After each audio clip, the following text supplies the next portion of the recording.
حلقه النهارده مخصوص للدفاع عن الرئيس السيسي اللي بيتعرض لحمله تشويه غير طبيعيه من الحاقدين والمغردين اللي بيحاولوا دايما يشوهوا صورته ويضيعوا انجازاته اللي بيحققها النهارده على الارض. وخلينا في البدايه نقول ان السيسي هو اول رئيس وعد الشعب المصري كله ووعدنا كلنا مش بنمو وتطور طبيعي، لا، الراجل كان بيتكلم في قفزه غير مسبوقه. طب نتحرك بمعدلات متسارعه كفايه؟ يعني نمشي ولا نجري ولا نقفز؟ اوبا، شفت الواد طلع طلعه. انا عايز اقفز. عمل سبرنت. نمر. اي والله نمر. لازم نتحرك وبقوه قافزه. لكن الحقيقه اللي يزعلك ان اللي بينتقد السيسي تلاقيه بيتكلم في حاجات ساذجه قمه في التفاهه. يعني تلاقي مثلا اللي يقول لك ده السيسي ما عندوش اي تصور ولا اي رؤيه سياسيه، لدرجه انه حتى مش عارف يرد على سؤال. حزب الله يا فندم نفس الموقف بينطبق عليهم؟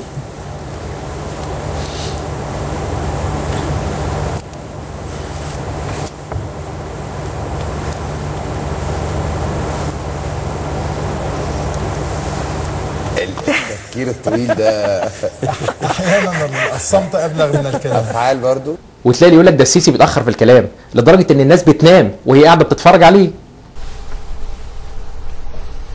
في ناس يعني دايما يقولوا انت بتتاخر في الكلام. ليه بتتاخر في الكلام؟ وتلاقي اللي يقول لك ده السيسي تايه خالص في الكلام لدرجه ان الناس بتتوه وبتنسى هو السيسي عايز يقول لنا ايه اصلا. انا عايز. وتلاقي اللي يقول لك ده السيسي تايه مش عارف يعبر يا اخوانا، ده الراجل ناقص يكلمنا بلغه الاشارات. كانت الامور ماشيه كده بعدين ابتدت بالراحه خالص تيجي كده. وتلاقي اللي يقول لك هو السيسي كل ما يشوف مذيعه حلوه يقول لها تعالى اوريكي الفقراء قاعدين فين، قال يعني هي مش عارفه مكان العشوائيات وهو اللي عايز يوريها لها. يعني عايزه تشوف الغلبان بجد تعالى اوريكي. ولو انت جد فعلا في نقدك للرئيس السيسي حاولت تبص على اي حاجه ايجابيه هو بيعملها وحاولت تتعلم منه فعلا؟ يعني لو انت شاب مثلا وفي بدايه حياتك المفروض تتعلم من الفريق السيسي ان الفلوس دي اخر حاجه تفكر فيها وما تبقاش كائن مادي حقير، لان الفلوس دي هو اصلا ما بيحبهاش. انا ما بحبش الفلوس صحيح، ما بحبهاش. لا سعاده الباشا، انا مش من الشباب اللي بيجري ورا الذهب، انا بحب الالماظ ذهبي بتاعي. ولو انت موظف او مسؤول في البلد حاول تتعلم النهارده من الرئيس السيسي يعني ايه الكفاءه في العمل وقد ايه الواسطه والمحسوبيه دي حاجه بعيده تماما عن الرئيس السيسي. محمود بيشتغل في المخابرات العامه ومصطفى بيشتغل في الرقابه الاداريه.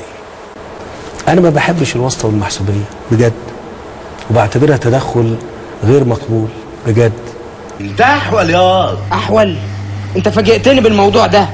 ولو انت بتجوز النهارده اتعلم الرومانسيه مع مراتك وشوف السيسي النهارده ازاي يا اخي بيتعامل مع مصر. يعني ايه كلمه وطن؟ يا وطن يعني حضن، وطن يعني حضن، حضن بلدنا هو الوطن.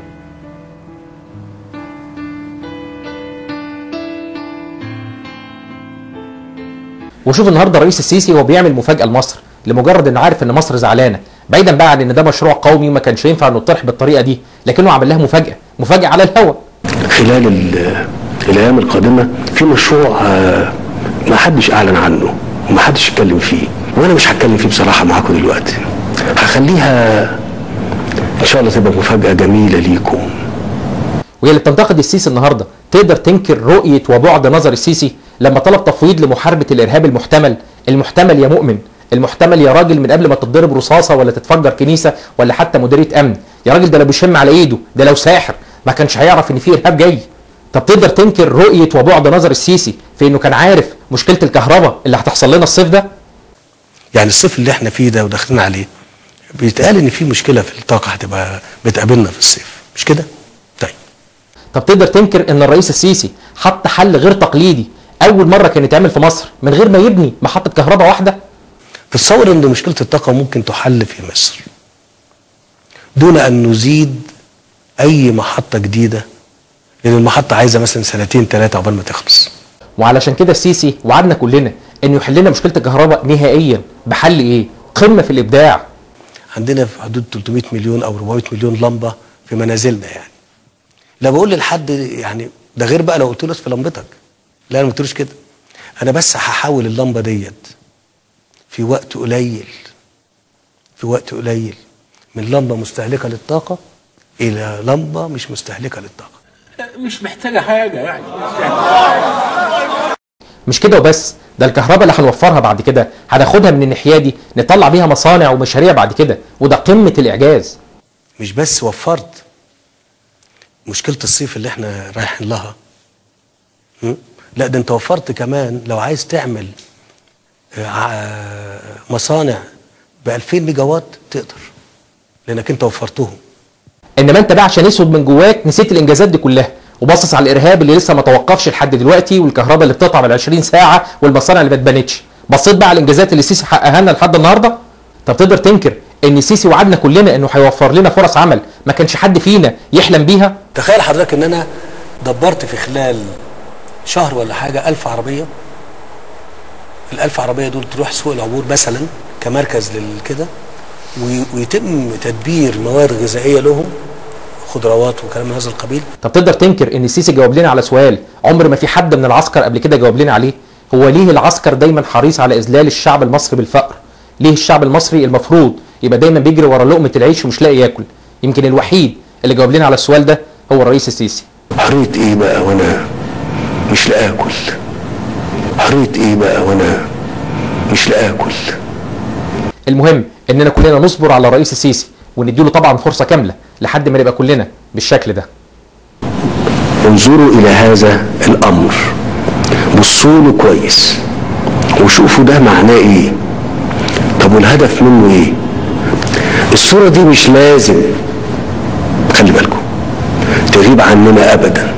لازم نبقى كده، لازم نبقى كده. اخوانوفوبيا معمول لي ومغسول بدماغي، عاملاه الميديا دايره وهتدور على الباغي، عايزيني كروديا كتبوا على عقلي لاغي، قلناش يوتوبيا اتصرف بس كبني ادم عالسايكلوبيديا، صفحتنا غرقانه دم والناس الراضيه، جابولنا الهم ما يتلم، عسكرني عسكرني، مدنية جابت لي اكتئاب، اعلامك اثر، اسعدني بدم الشباب وقلبها معسكر، وقول لي بحارب الارهاب